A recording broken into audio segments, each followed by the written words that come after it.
día tenemos algo muy especial para todos ustedes. Hoy para mí es un honor poder tener de entrevistado a una persona que admiro y respeto mucho por su valentía y por su humildad.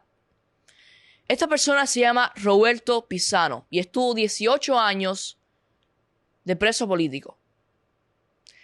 Si nos pudieran poner ahí, por favor, a el señor Roberto Pisano. Muchísimas gracias, Roberto, por darnos la oportunidad de poder conversar con usted, por darnos la oportunidad de poder que las personas que ven este canal, que ven estos videos, aprendan la verdadera historia de las personas que pensaban diferente en Cuba y qué les pasó por pensar diferente. Así que muchísimas gracias.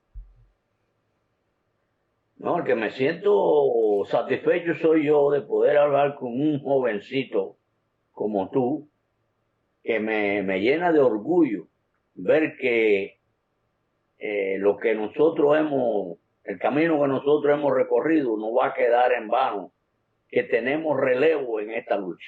Sí. Y el relevo son los jóvenes como tú, como el hijo mío, que desde que nacieron han dedicado todo su tiempo a aprender y a empaparse de lo que ha sido este gran trabajo que tantos hombres y mujeres han dado por la libertad de Cuba.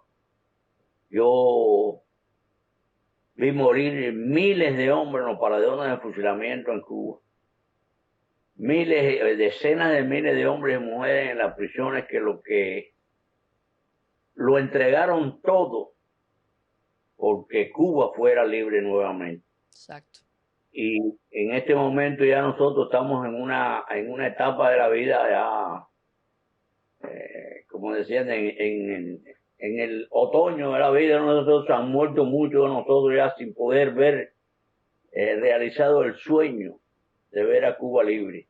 Pero cuando vemos jóvenes como tú, y como no son muchos, pero así como tú, pues nos sentimos orgullosos de haber contribuido en algo a esta causa de la libertad de Cuba.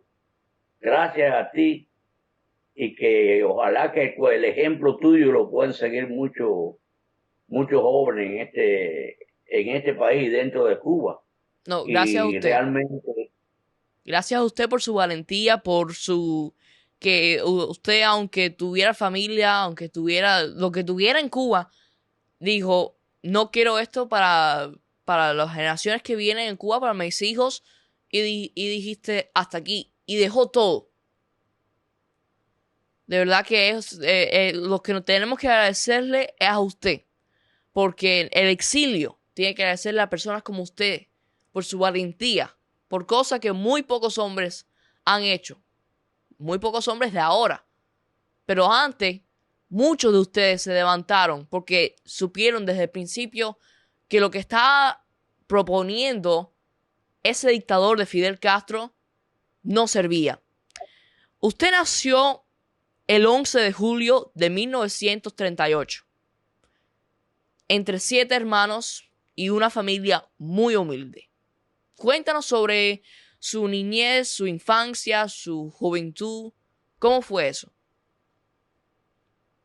bueno, efectivamente, yo nací en un pueblecito de Las Villas, en Mayagigua, el último pueblo de Las Villas, una familia que éramos 8 hermanos, mi padre y mi madre. Después murió una hermanita mía, murió jovencita. Quedamos 7 hermanos y el padre y la madre. Efectivamente, en aquella época, te estoy hablando de los años de la década del 40, la situación ni en Cuba ni en ninguna parte del mundo era realmente buena, y se pasaron muchas necesidades, pero a pesar de las necesidades, de los contratiempos, los cubanos éramos felices, los cubanos no teníamos odio, los cubanos nos amábamos unos a otros. Ahí no había ni blanco, ni negro, ni chino, todo el mundo era igual. Y una de las grandes maldades de los comunistas estos de Cuba es el odio que han sembrado entre los mismos cubanos, Yo vi, estando en la prisión, yo vi un hermano pedirle a Fidel Castro que le permitiera fusilar al hermano, que lo cogieron un preso alzado en la provincia de Matanzas. Wow. Comandante, deme el honor de Dios matarlo. O sea, esas cosas en Cuba jamás se vieron. Bueno, tuvimos una niñez bastante, de ahí se trasladaron a La Habana mis padres. Yo tendría cuando eso más o menos entre 9 y 10 años. Ahí seguí los estudios hasta terminar el instituto en La Habana. Al terminar el instituto, pues realicé algún tipo de trabajo en La Habana, pero finalicé en el ejército de Cuba. Yo entré en el ejército de Cuba en 1955. Tuve el honor, lo digo así donde quiera, el honor, Fidel Castro desembarcó el día 2 de diciembre del 56 y el día 3 yo estaba en la Sierra Maestra tratando de capturarlo porque sabíamos lo que ese hombre traía para Cuba. Ese hombre no, ese monstruo traía para Cuba. Y bueno, no pudimos, pero quedó demostrado con lo que ha hecho con Cuba. Sí. Cuba, en 56 años de república, Cuba de 1902 a 1958, Cuba se desarrolló en todos los sentidos como ningún país en el mundo. Y nosotros nos sentimos orgullosos de eso. Cuba en el año 58 estaba Argentina y Cuba a la cabeza de todos los países latinoamericanos en todos los sentidos. Cuba, a pesar de muchos políticos que no fueron buenos, Cuba cuando estos bandoleros asaltaron el poder, Cuba era un país que tenía un superávit en el comercio tremendo. Cuba no le debía nada a nadie, al contrario, a pesar de todo lo que dice que se robaron la gente que estuvieron antes. Esta gente cogieron en el Banco Nacional de Cuba una cantidad de dinero y sin embargo la mayor parte de los países están empeñados en el mundo, estaban empeñados en el mundo. O sea, claro. Cuba se desarrolló con ninguno. Y yo digo ahora, si Cuba hubiese seguido al ritmo que llevaba en esos 56 años, imagínense ustedes 65 años más después, que esta gente ha tratado de destruirlo, no han podido destruirlo. Claro. Nosotros tuviéramos en este momento nadando en felicidad en Cuba, sí, amándolo unos a otros. Tú hubieras nacido en Cuba y fueras un orgullo, eres un orgullo de nosotros, pero hubiera sido mucho más todavía. Sí. De que Cuba diera hombres como tú. Sí, gracias. Señor Pisano, ¿por qué usted se decidió enfrentar al régimen de los Castros? Bueno, como te digo, yo pertenecí al ejército de Cuba, vi lo que hicieron. Después que lo combatí, llegaron a poder, vi lo que hicieron esta gente, lo que hicieron en Cuba en los primeros tiempos, hasta ahora. No tiene paralelo en la historia de Cuba y posiblemente en América. Yo vi como, por ejemplo, en Santiago de Cuba, Raúl Castro, que está muriéndose de viejo en el poder, fusiló 72 hombres en la loma de San Juan, wow, sin juicio, sin preguntarle ni siquiera el nombre. Abrieron una zanja con bulldozer, pusieron los hombres, los asesinaron, los tiraron en la zanja esa. Wow. Y así sucesivamente sucedió en Cuba, en casi todas partes. Por ejemplo, ya estando nosotros presos y viendo toda esta cosa, el mundo no sabe que en Cuba en una sola noche, en un solo día, el 30 de agosto de 1962, se fusilaron en una noche 511 hombres. Eso se dice fácil, pero no tiene paralelo en la historia. Se habla mucho de otro dictador y otra cosa, pero oye, 511 hombres en una noche. Wow. Sin hacerle juicio. Sin hacerle juicio. Cuando yo tuve 16 meses cuando era pena de muerte. En ese tiempo me sacaban y me fusilaban cada rato. me fusilaban con balas de salva.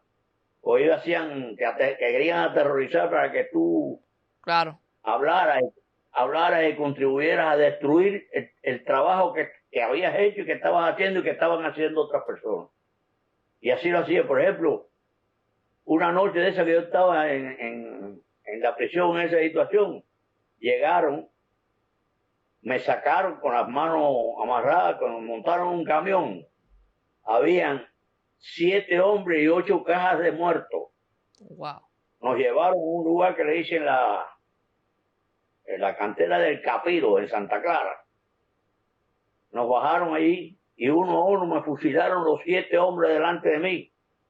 Los fusilaron, los metían en la caja, los fusilaron. Y el último fui yo, ponte para acá que te vamos a fusilar. Y ahí me tiraron con bala de salva también.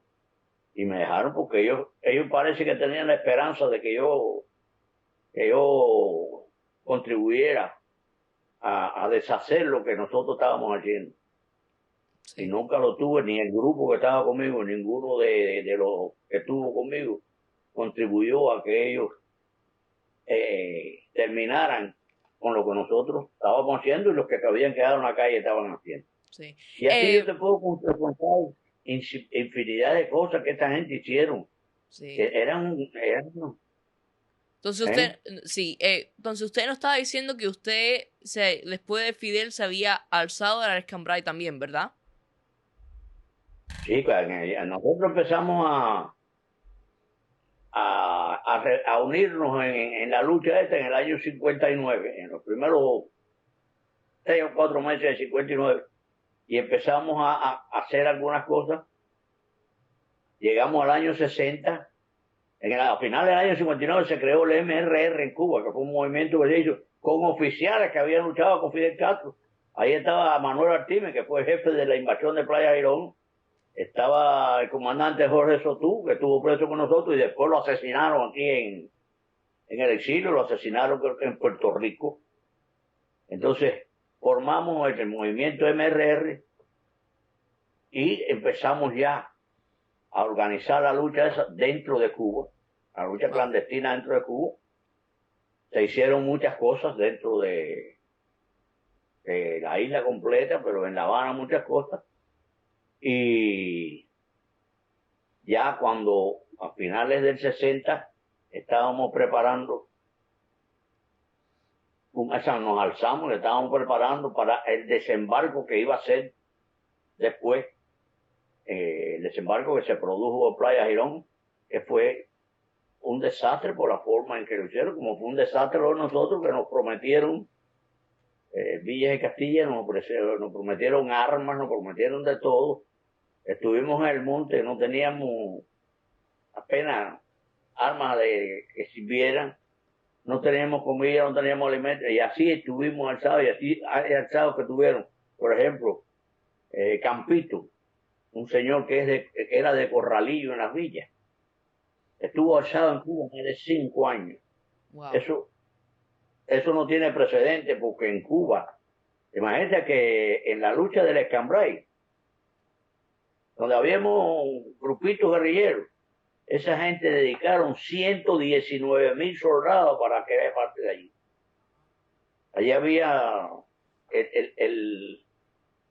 la comparación era demasiado grande, además soldados con todo tipo de armas de los rusos, y bueno, nos fueron quebrando y matando hasta que se exterminó la lucha guerrillera en Cuba. Y señor, sí, señor Pisano, ¿cómo fueron los primeros años después que triunfó Fidel Castro en Cuba? Un desastre. Ese desastre ha traído como consecuencia la destrucción total que hay en Cuba. Ellos han destruido Cuba. Cuando ellos llegaron a Cuba había una vida normal. Había personas pobres, claro, lo hay aquí, que es el país más rico del mundo, en todas partes lo hay. Pero era un país, como te dije, que se desarrolló a una velocidad que no tiene precedente en América. Wow. Entonces, ellos llegaron allí, lo destruyeron todo. En Cuba, era el primer productor de azúcar del mundo. Cuba produjo, eso no lo han dicho los comunistas, ni lo dicen nunca, porque alardeó tanto Fidel Castro que iba a producir 10 millones de toneladas de azúcar. Bueno, en Cuba en el año 52, cuando se tiraba la caña a los centrales con carreta, se produjeron 8.300.000 toneladas de azúcar. Wow. Fidel Castro movilizando a Cuba completa y obligando a la gente a cortar caña en la zafra esa de los 10 millones en el 70, no llegó a 6 millones de toneladas. Y hoy Cuba no produce la poca azúcar que le dan como racionamiento al cubano, no la produce Cuba. Cuba le tiene que comprar azúcar a Santo Domingo y a este país, el país que ellos dicen que lo tiene bloqueado, que es el único que le venden. Exacto. Es un desastre lo que han hecho esa gente. Esa gente es un crimen lo que han hecho con Cuba en todos los sentidos, no solamente haber fusilado miles de hombres, no. Es un crimen porque han acabado con Cuba, es un crimen porque han destruido la idiosincrasia del cubano. El cubano no era lo que ellos han hecho. Sí, señor Pizano, ¿por qué es que Fidel Castro impone el terror y empieza a fusilar a los del gobierno de Batista y a los propios revolucionarios que se habían alzado con él al Escambray? Bueno, él empieza a imponer el terror porque él es... yo tengo la seguridad que Castro era un psicópata, era un enfermo mental. Ese hombre odiaba al pueblo de Cuba. Lo de él era perpetuarse en el poder para el resto de su vida, como hizo. Hasta que se murió estuvo en el poder. Entonces, en Cuba había una constitución que era una de las más modernas del mundo, una verdadera constitución, no eso que han hecho en Cuba ellos, que cada 5, 6, 10 años han hecho una constitución. Es una constitución, todo lo que hacen es para amañar el mal que ellos hacen, ¿no? Claro. Pero en Cuba había una constitución donde había que regirse, donde había una constitución igual que la que hay aquí. ¿Y por qué usted cree ¿por qué usted cree que empezaron a fusilar también a las personas que se habían alzado con él en la sierra? Porque esa gente hicieron lo mismo que hice yo. Cuando vieron lo que estaba sucediendo, iba a suceder en Cuba, empezaron a rebelarse contra ese sistema. Y al rebelarse, pues, lo cogió. Por ejemplo, conmigo estuvo dos en la prisión que fueron al ataque hacia el cuartel Moncada con Castro, y fueron en el Granma con Castro. Mario Chane, en la fotografía, cuando Fidel Castro sale de allá de Isla de Pino, sí, el que viene al lado de Fidel Castro es Mario Chane, y después lo quitaron hasta de la fotografía. Mira si esa gente son... Wow. Lo sacaron de la fotografía donde Fidel Castro sale de la prisión. ¿Cuándo fue que otra gran mentira. Sí. ¿Cuándo fue que lo arrestaron a usted? A mí me cogieron alzado en las villas. Sí, pero ¿cuándo? En febrero 17 del año 61. Wow. Y salí para acá el 21 de febrero del año 79. 18 años y unos días. ¿Y por cuántas prisiones había pasado usted? El recorrido fue grande. Yo estuve inicialmente cuando caí preso, me llevaron al G2 de Santa Clara, del G2 de Santa Clara, perdón, del G2 de Santa Clara me llevaron a Tope de Collante. Eso es otra historia. Lo que hicieron en Tope de Collante con los presos, esa gente no tuvo nombre tampoco. Por ejemplo, en Tope de Collante había un hospital muy moderno que habían hecho para tuberculosos en la copa de la montaña esa. Y ellos cogieron el sótano. Ese hospital tenía, no recuerdo cuántos pisos, pero tenía más de 10 pisos de alto. Entonces, en el sótano de ese hospital, que era bien grande, ¿verdad? En el sótano lo cogieron para meter a los alzados que iban cogiendo. Wow. Y nos concentraron a un grupo allí abajo en el sótano y en el cuartelito que había allí en el Tope de Collante. La piscina que tenían para los enfermos de ahí, que era una piscina grande. Ese es uno de los centros de tortura que ellos utilizaron allí con los alzados. Pues ellos te cogían, te amarraban los pies y las manos y te metían en la piscina aquella y te ponían una cosa de madera que parecía una Y. Sí. Te la ponían en el cuello y te hundían. Hasta que ya tú empezabas a ahogarte, entonces te sacaban. Eso es para que la gente hablara. Y Wow. yo conocí gente que murieron después en las prisiones, que seguían echando sangre por los oídos y por la nariz de ese tipo de tortura. Wow. Por ejemplo, te cogían y te montaban un helicóptero y te amarraban por los pies y cuando subían las montañas esas grandísimas te dejaban caer del helicóptero, guindando por los pies ahí, recorriendo y recorriendo, te vas a hablar, ¿no? Y te seguían. Hubo personas que le cortaron la soga a ese y se estrellaron ahí en las montañas, se hicieron pedazos ahí en las montañas. Wow. Esas son algunas de las cosas que ellos hacían ahí en Tepehueán. Para usted, ¿cuál Pero sería mira, la peor prisión de todas? bueno, chicos, fueron tan malas todas que no posiblemente no haya forma de pensar cuál era la mala. Pero bueno, yo creo que Isla de Pino y La Cabaña tienen el número 1 y el doblado, por ejemplo, porque Isla de Pino sí no tuvo nombre. Igual que en Sí. La Cabaña era un lugar tan inhóspito que era difícil la vida de adentro. Pero además, los paredones de fusilamiento de La Habana eran ahí en La Cabaña y tú tenías que oír toda la noche los fusilamientos que se hacían. Wow. Y usted, Fusilaban en La Habana. sí, a usted como plantado, ¿cómo lo abusaban? ¿Cómo trataban que hablara?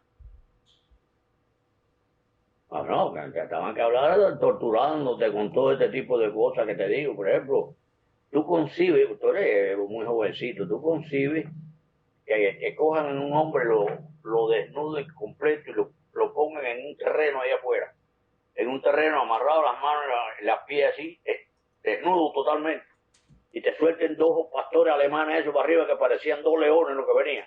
Wow. Y el perro te venían y te empezaban a dar con la boca ahí, te dabas cuenta después porque no tenían dientes. Pero lo primero que hacían los perros esos cuando te los soltaban y venían para arriba de ti era irte a las partes tuyas, Sí. a los órganos genitales. Y te lo cogían con la boca, pero no tenían dientes, ¿de acuerdo? No podían cogerlo ni arrancar.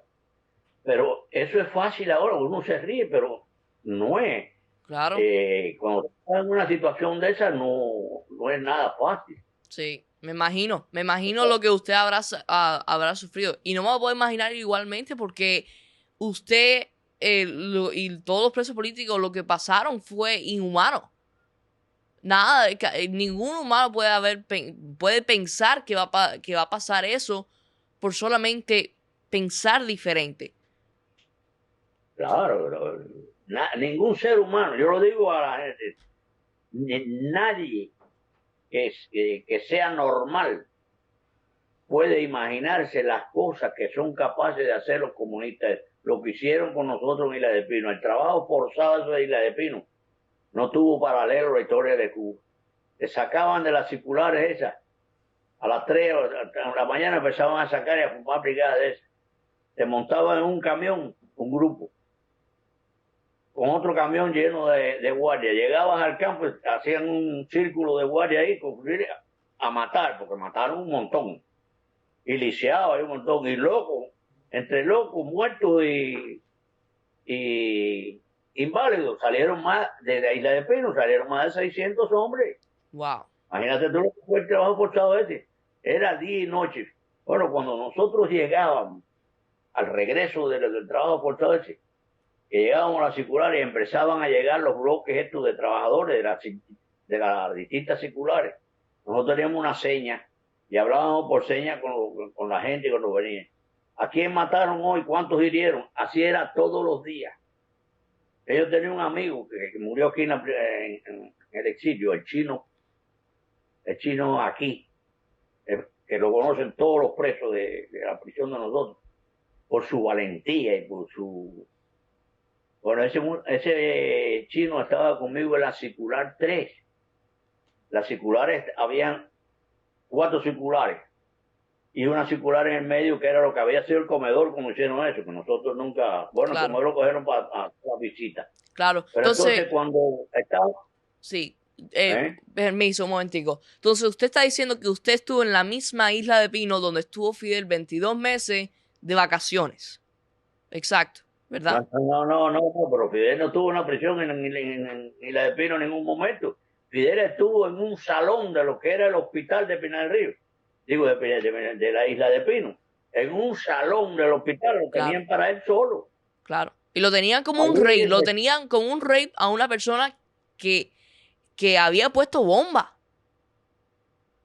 no, que había puesto bomba y había asesinado, había hecho de todo. Lo que hicieron en el Moncada, esa gente no tuvo nombre. Fidel, él estuvo preso allí por lo del Moncada. En el Moncada mataron más de 15 soldados en un hospital ingresados, no Claro. fue fajado con ellos. Sí, yo no sé si Fue usted en un conoce hospital. al señor Ernesto Díaz Rodríguez, no sé si lo conoce. Sí, como no. Bueno, Amigo mío y tal, compañero. yo lo tuve a él la última vez en el programa y sacamos la cuenta y al final, por cada mes que cumplió Fidel, Ernesto cumplió un año. Porque Ernesto tuvo Yo sí, 22 años y Fidel tuvo no, pero, 22 meses.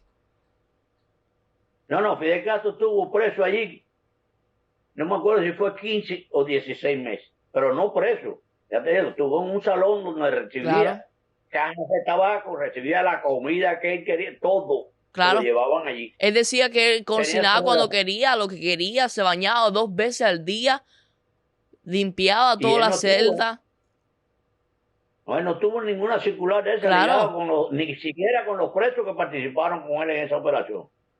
Pues, esta historia que yo estoy contando, yo no estaba allí, esa me la contó Mario Chane, que era el compañero de él, y algunos otros, ¿eh? sí, Él no en ningún momento. Hay un caso que no conoce mucha gente. Cuando Fidel Castro estaba en ese pabellón, Batista fue a inaugurar una planta eléctrica que habían hecho para el penal, sí, y Batista tuvo que pasar por una parte del salón del hospital ese donde él estaba. Entonces, el jefe de la prisión, comandante Capote, va y le dice, oye Fidel, no quiero que me vayas a formar un show aquí, el presidente va a pasar por aquí. Y entonces cuando pasa Batista con la comitiva de él, y va Capote también, que era el comandante jefe de la prisión de la Divina, sí, y él empieza por una ventana a gritar, negro, asesino, dictador, empezó a gritarle horrores a Batista. Y entonces dice Capote que Batista se vio y le dijo, oye, tú tienes bien alimentado al muchacho ese, oye, qué bien grita. Bueno, ese individuo, cuando terminó la visita de Batista, fue allí al salón donde tenía a Fidel Castro. Y cuando llegó a la puerta, le dijo al soldado, al ayudante de él, se quitó la pistola, la canana en la pistola y se la dio. Tú no te metas ahí adentro hasta que uno de los dos le pida ayuda. Y entró, cerró la puerta y se trancó ahí adentro en el salón con Fidel Castro. Ese cuento lo hizo el soldado que estaba ahí con él. Y dice que le dijo, oye, Fidel Castro, yo no te dije a ti que no quería que me formara un show. Entonces, mira, comandante, ahí pelea porque te voy a reventar. El tipo era un guajirón grande también, el comandante. Y se fajó a trompar y Fidel rodeado delante de él y dándole trompadas por todos lados hasta que terminó.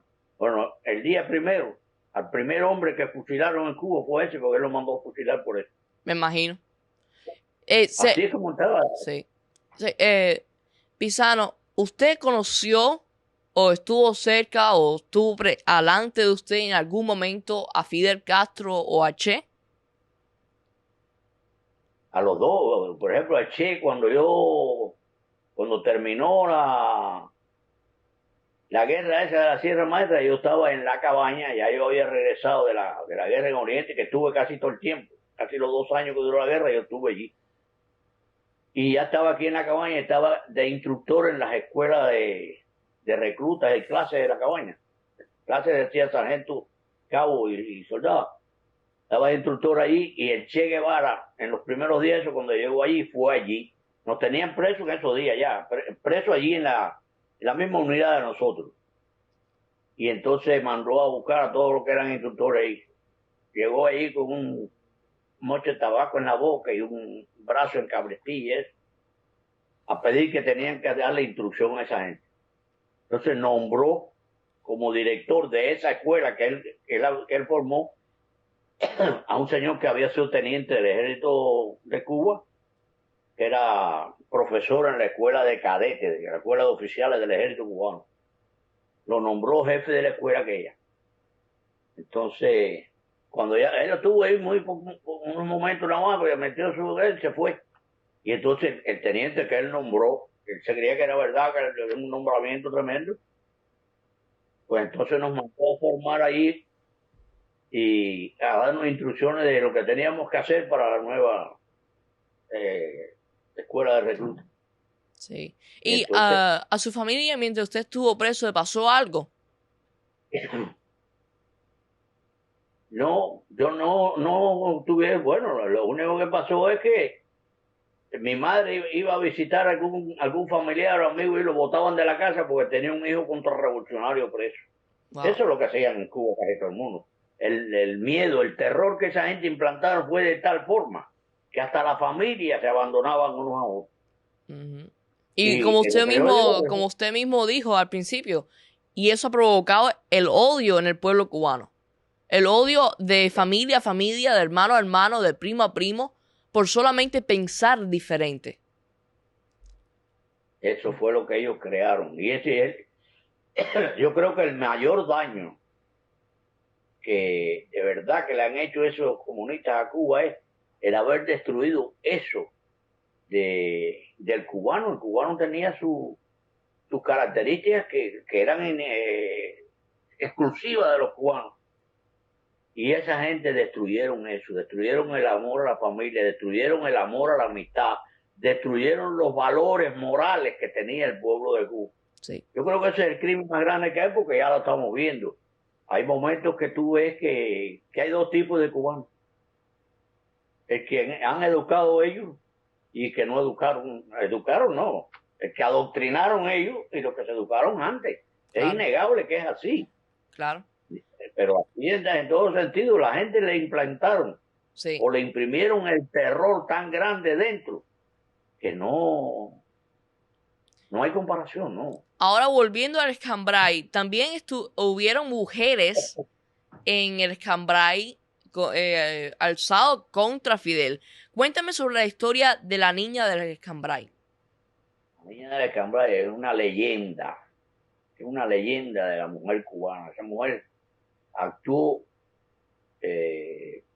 superior a verdad, muchos cubanos. Tuvo un valor extraordinario y lo que pasó no tuvo nombre. Después en la prisión le hicieron tantas cosas que la volvieron loca.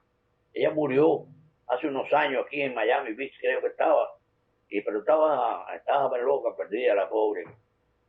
Pero esa mujer es un ejemplo. Hubieron mujeres en otras partes, pero bueno, esa es una mujer que es un ejemplo. Las mujeres que estuvieron en las prisiones de Cuba, yo donde quiera que me pare, yo vivo orgulloso de esas mujeres y siento un respeto y una admiración por ellas que no puedo dejar de hacerlo. Porque la cuenta que yo saco es si para nosotros fue tan difícil la prisión de esos comunistas, ¿cómo fue para esas mujeres? Que definitivamente las mujeres no tienen las mismas características para poder soportar cosas que sí la pueden soportar hombres. Claro. Pero mira, hay un grupo de mujeres que estuvieron conmigo en una huelga de hambre que hicimos en Nueva York frente a las Naciones Unidas en el año 89. Hicimos una huelga allí para que se nos permitiera ir a Ginebra, a la Comisión de Derechos de Ginebra, a poder denunciar con pruebas tantos crímenes cometidos en Cuba. Bueno, en esa huelga de hambre fueron un grupo de las presas esas, de las más connotadas y que más tiempo tuvieron, y me hicieron cuentos ahí Me contaron cosas que ellos pasaron que me hacían llorar, chico. Es increíble lo que esa gente hicieron con esa mujer. Todavía hay algunas por ahí. Ayer vi yo precisamente a Ana Lázara hablando en un acto que dieron ahí unos políticos en Miami, Díaz Balar, el alcalde Jiménez, un grupo de estaban hablando de una ley nueva que hicieron y ella estaba ahí. Esa es una de las mujeres más valientes que yo conocí en mi vida. Pero bueno, como eso hubieron varias, muchas. Pero hay un caso de un grupo de mujeres que las sacaron de la cárcel de Guanajay y la llevaron primero a Guanabacoa, una prisión que tenían en Guanabacoa, y de Guanabacoa la llevaron a Baracoa, el último pueblo que hay en Oriente, y las trancaron en una prisión allí desarmada, en una forma, y ellas me contaban que este grupo estaba en una celda, aislada totalmente, en Blumen Agotador, pero son Blumen Agotadores de meses y meses y meses. Y ella me contaba que cuando ellas tenían el ciclo mensual que tienen las mujeres, el periodo, como dice, no tenían nada, ni con qué bañarse. Y hubo casos en que le salían gusanos con la sangre seca esa de su menstruación, le salían gusanos en las piernas y en eso. Cuando esa gente te cuentan la historia que ellos pasaron, la golpiza que le daban, wow, las torturas que les hacían, chicos, hay que ser, tú ves que la gente dice, los hombres no hay que ser menos hombre para no sensibilizarse y llorar por lo que esas mujeres pasaron, chicos. Sí. Que sacan Sí. Señor Pisano, quiero terminar ya con esto. ¿Cuál es tu mensaje para los jóvenes dentro de Cuba? Para la generación nueva, las nuevas generaciones. Bueno, este mensaje lo envié por varias vías, por la internet cuando el 11 de julio, porque si alguna vez yo, después de lo que yo pasé en mi vida, me he sentido feliz, es el día que vi que los jóvenes como en Cuba se levantaron en contra del régimen. Cuando esa juventud se lanzó a la calle a protestar y a pedir libertad, eso me hizo, de verdad me hizo sentir como nunca, ver que la juventud, que ha sido incluso adoctrinada dentro del sistema ese, que los crearon a su imagen semejante a la mayoría de los comunistas, claro, que se rebelaran en contra del régimen ese y que quieran que de verdad Cuba vuelva a ser libre. Y ahora cuando se dio hace unos días otra vez, te puedo decir algo. El día que más mal yo me he sentido fue en estos días que hubo esto de Santiago de Cuba. Nosotros hicimos una manifestación aquí, como la hicimos el 11 de julio, cuando aquello fue bien buena. Pero ahora hicimos una manifestación y me sentí un dolor tremendo cuando vi. No fuimos ni 50 personas ahí. Estuve una semana anunciando y anegando que nos íbamos a reunir ahí, qué sé yo, para apoyar el levantamiento de Santiago de Cuba, de Bayamo. Oye, y que no habían 50 personas ahí, me sentí mal. Me sentí mal porque empecé a recordar cuántos hombres murieron en los paredones de fusilamiento, gritando viva Cuba libre, viva Cristo Rey, y que la gente no sea capaz de sacrificar media hora, una hora, en ir ahí en una esquina y pararte a apoyar a aquella gente dentro de Cuba. Me sentí mal. Exacto. Bueno, muchísimas gracias, señor Pisano, por esta gran oportunidad. De verdad que ha sido un honor para mí poder conversar con usted porque, como le había dicho al principio, usted es una persona muy valiente, extremadamente valiente, como todos los plantados. Y que siempre cuando yo hago una entrevista a un plantado es para mí una felicidad tremenda y un honor tremendo porque estoy siendo parte de alguna forma también de la historia, porque estoy ayudando que lo que pasaron estos hombres como usted llega a las manos de los jóvenes dentro de Cuba, porque este programa se ve dentro de Cuba. Y de verdad que para mí es un honor poder estar haciendo esto y cada día que lo hago me siento más y más feliz. Así que muchísimas gracias. Gracias a ti por existir. Gracias a tus padres por traerte a este mundo y que seas lo que eres, lo que estás haciendo. Que Dios te bendiga siempre. Muchísimas gracias. Bueno, señores, aquí tenemos lo que pasa en un hombre en Cuba, lo que pasa en las personas en Cuba, cuando piensan diferente, cuando quieren acabar con un sistema que saben muy bien que iba a acabar con sus derechos, que iba a acabar con sus vidas, con las vidas de sus hijos, de sus nietos. Lo sabían muy bien y querían acabar con eso. Y solamente por eso los metieron presos y los torturaron. Cosas inhumanas le hicieron. Aquí lo tienen. Aquí tienen evidencia. Personas que todavía están vivas, que están regadas por el mundo entero. Miami, Tampa, España, Europa, por todos lados. Aquí tienen esa demostración de que estos hombres sí pasaron eso. Así que Cuba, usa esto. Usa estos momentos. Inspírate con estos hombres que han ayudado a cambiar la historia de Cuba. Inspírense y hagan un cambio para sus vidas. Un cambio para la vida de sus hijos, de sus nietos. Y lo pueden empezar a hacer ahora. No tienen que esperar a la mañana. Lo pueden empezar ahora mismo, en este mismo segundo. Así que más, suelta este teléfono ahora mismo y sal para las calles, pacíficamente. Sal para las calles por tus hijos. Si no lo vas a hacer por ti, hazlo por tus hijos, que sí merecen una vida en libertad, que sí merecen una vida en dignidad. Hazlo por tus hijos, por tus nietos, por las personas que todavía están jóvenes. Si ya no te importa tu vida, hazlo por ellos. Pueblo cubano, suelta el teléfono ahora mismo. Levántate del sofá, levántate de la cama y sal para la calle. Sal para la calle ahora mismo. Es tu momento. Es tu momento de cambiar tu futuro.